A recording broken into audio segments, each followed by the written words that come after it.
पुन्नो नहाई पड़वा नहाई, पांच रतन पंच तीरथ पंच भिक्खम नहाई। आधे का लाई आंवला आधे की राई, राई दामोदर सांवला जिसने सृष्टि रचाई। राजा के घर उतरी पुतरी बन आई, राजा लाया ब्याह के रानी बन आई। चार चक्कर चार मक्कर चार दिए की लो, मैं तुमसे पूछूं कृष्ण जी कब निस्तारा होए। जब आएगा कार्तिक का महीना तब निस्तारा होए। कार्तिक महीना पंचविक्रम की कहानी।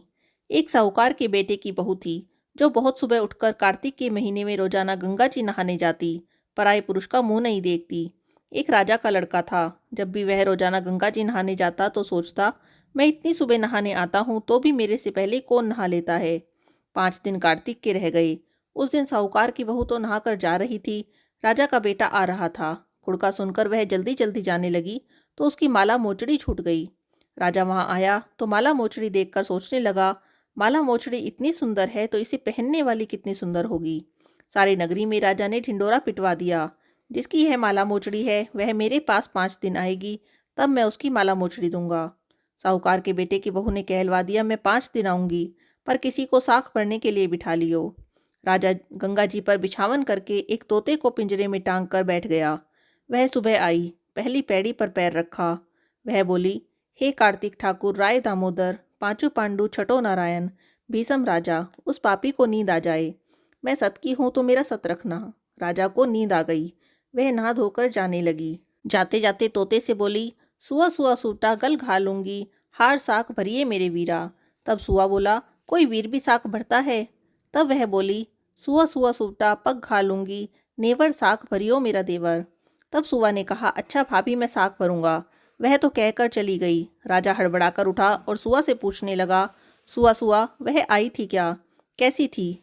सुआ बोला, आभा किसी बिजली, होली किसी झल, केला किसी कामनी, गुलाब सा का रंग। राजा ने सोचा, कल मैं अपनी उंगली चीर कर बैठ जाऊंगा तो नींद नहीं आएगी। दूसरे दिन राजा उंगली चीर कर बैठ गया। वह आई, उसने वैसे ही प्रार्थना करी, बस उसको नींद आ गई। नहा के जाने लगी तो सुआ ने साख भरा दी।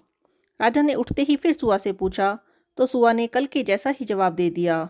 उसने सोचा, कल तो मैं आंखों में मिर्च डालकर बैठ जाऊंगा। तीसरे दिन आंखों में मिर्च डालकर बैठ गया। सारी रात हाय हाय करके बिताई। जब वह नहाने आई तो उसने वैसे ही प्रार्थना की और राजा को नींद आ गई। नहा के सुआ से साख भरा के चली गई। राजा ने सोचा, कल तो मैं कांटों की सेज बिछाकर बैठूंगा। चौथे दिन वह कांटों की सेज पर बैठकर हाय हाय करता रहा, पर जब वह आई तो उसको नींद आ गई। वह प्रार्थना करके नहा के सुआ से साख भरा के चली गई। 5वें दिन राजा आग जलाकर उसकी राख पर बैठ गया। वह उस दिन भी प्रार्थना करती आई कि आज भी मेरा सत रखियो। राजा को नींद आ गई। उसने सुआ से साख भरा ली और कहा, उस पापी से कह दियो मेरे 5 दिन पूरे हो गए, अब मेरी माला मोचड़ी मेरे घर भेज देगा। राजा ने उठते ही सुआ से पूछा, वह आई थी क्या। तब सुआ ने कहा, आई थी, अपनी माला मोचड़ी मंगाई है। थोड़े दिन बाद राजा के कोढ़ निकल आया। त्राही त्राही पुकारने लगा। ब्राह्मण को बुलाकर पूछा कि सारे शरीर में जलन कैसे लग गई। तब ब्राह्मण बोला, यह कोई पतिव्रता स्त्री का पाप धरा है जिससे लगी है। तब राजा कहने लगा, अब ठीक कैसे होगा। तब ब्राह्मण बोला, तुम उसको धर्म की बहन बनाओ और उसके नहाए हुए जल से नहाओगे तो तुम्हारा जलन और कोढ़ ठीक हो जाएगा। राजा माला मोचड़ी लेकर उसके घर गया और साहूकार से बोला, ये तेरी बहू गंगा पर भूल आई थी, यह उसे दे देना और कह देना अपने नहाए हुए जल से मुझे नहला देगी। तब साहूकार बोला, वह तो पराये पुरुष का मुंह नहीं देखती, तो इस नाली के नीचे बैठ जा, वह नहाएगी तो तेरे ऊपर पानी पड़ जाएगा। अब राजा नाली के नीचे बैठ गया। वह नहाई तो जल गिरने से उसकी काया कंचन सी हो गई। हे पंचभिक्खु देवता, जैसे साहूकार की बहू का सत रखा ऐसा सबको रखियो, कहते सुनते सारे परिवार का रखियो। बोलो पंचभिक्खु कार्तिक महाराज की जय।